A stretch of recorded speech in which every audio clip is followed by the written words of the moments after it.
So for the audience, if you can, just tell us a little bit about some of the roles and the responsibilities that you currently have. So we start off with a little bit of introduction from yourself, please.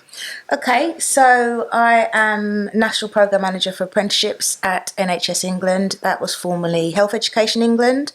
I've been in the role for around 7 years now, but prior to that, I first dipped my toe into the apprenticeship world in FE College.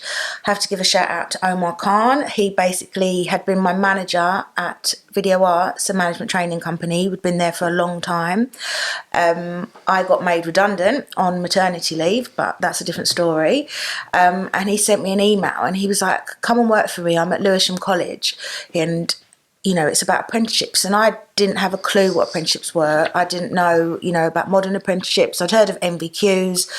And it sounded too good to be true because back in the day when I first started, you know, they were fully funded programs. So he was like, you know, the sales targets are really low, but it's free, you know, you're going to have people eating out of your hand.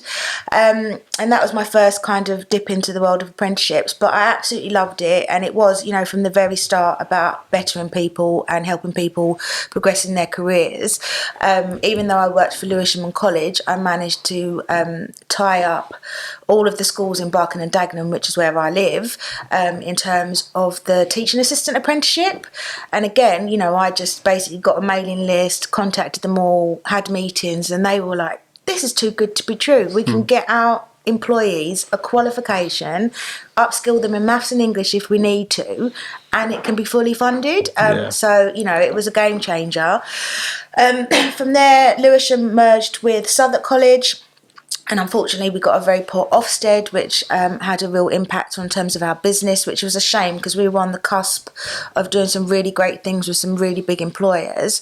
But then I got headhunted to go to Havering College, which was much closer to home. So it was kind of came at a really great time. I got to start my own team there.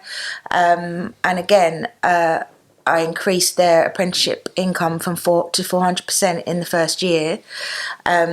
So yeah, just a natural thing for me from my sales background, but then moving into kind of education, it just felt seamless, and I excelled at it and I've really enjoyed it. And then when I was at Havering College, I worked with my local trust, which is BHRUT, in Romford, and I set up the very first clinical apprenticeship programs in London in the NHS. Lady there that worked there at the time was Jenny Stone, who I since poached to come and work in my team. But basically, she said she saw the job at HEE and I said, you know, you've done this for us. Why don't you do it for all the trusts in London? So I applied and I got the job. And yeah, haven't looked back. I worked in London for 2 years before I was promoted to national. And yeah, we've been instrumental in making sure that apprenticeships are embedded in the NHS. When I started in 2016, we had under 1,000 apprentices, and now we've got over 150,000.